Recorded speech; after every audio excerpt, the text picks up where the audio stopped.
বন্ধুরা, আজকে একটা রেসিপি বানাচ্ছি সুস্বাদু লেডিগিনি। দেখুন, আমি কড়া বসিয়ে দিচ্ছি, তার মধ্যে ঘি দিয়ে দিলাম আর এক বাটি সুজি দিয়ে দিলাম। একটু হালকা ভাজবো ওটা।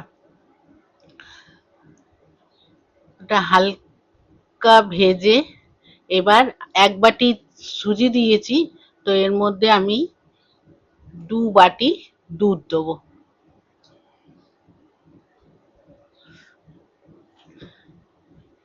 আর দিয়ে ধীরে ধীরে ধীরে ধীরে ওটাকে মেলাবো।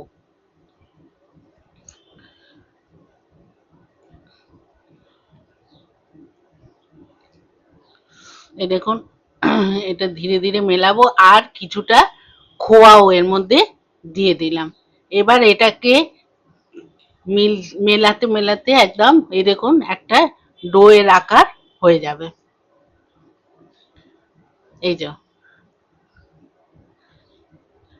এটা বেশ করে ডোয়ের আকার করে নিচ্ছি, করে এবার আমি ওটাকে থালায় ঢেলে কিছুক্ষণের জন্য ঢেকে রেখে দেবো। এবার এদিকে আমি আবার এক বাটি চিনি দিয়ে দিলাম আর এর মধ্যে এক বাটি জল, রস বানাচ্ছি। রসটা দেখুন, খুব নরমালি রসটা, বেশি ওই না, ভালো করে ফুটে গেলে দেখুন রসটা।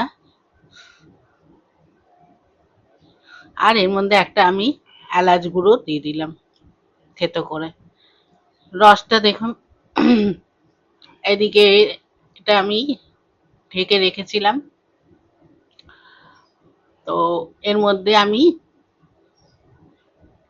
8 চামচে মতন খাবার বেকিং সোডা দিয়ে দিলাম। দিয়ে এটাকে আমি এখন এই গরমের মধ্যেই বেশ ভালো করে মাখবো। বেশ ভালো করে মেখে,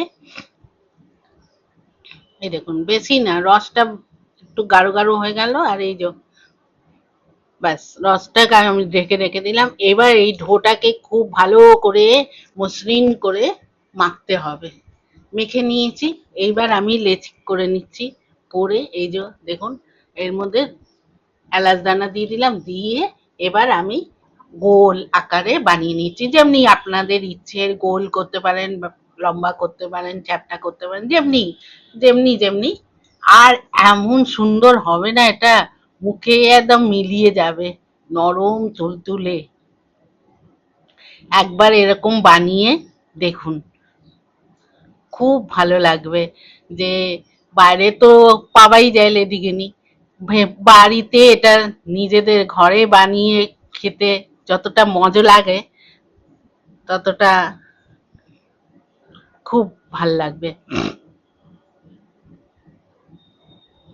এই দেখুন, এমনি করে করে আমি সব বানিয়ে নেব।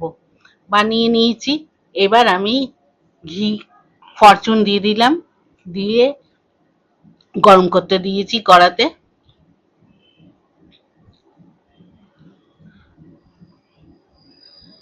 এই দেখে নিচ্ছি তেলটা হয়েছে কিনা।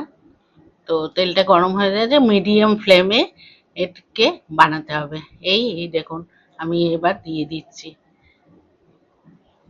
এই উল্টে পাল্টে হালকা ব্রাউন, হালকা না, বেশ ভালোই কালো একদম, এটাকে আমি কালার করব যাতে দেখতে ভাল লাগবে।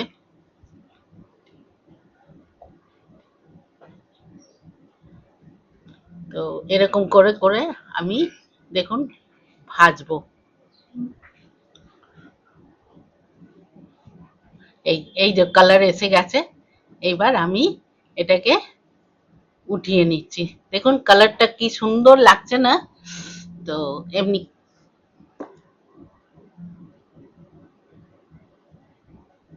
এমনি করে ভেজে এবার আমি এটাকে রসে দিয়ে দেবো। এমনি করে আমি সবগুলো ভেজে নেব। আর রসে দিয়ে আমি ঘন্টা খানেক ভিজিয়ে রেখে দেবো রসের মধ্যে। এই দেখুন, আমার গোলাপ জামুন তৈরি। দেখুন দেখতে দেখতে ভাল লাগছে না, আর নরম তুলতুলে হয়েছে।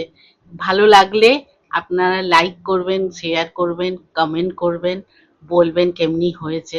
এই দেখুন, মুখে দিলে একদম মিলিয়ে যাবে। আর নীলিমা কিচেন বিএনএস কে সাবস্ক্রাইব করতে ভুলবেন না। আচ্ছা, দেখুন, এই দেখুন, একদম নরম তলতলে হয়ে গেছে, খেতে অসম্ভব সুন্দর। আপনার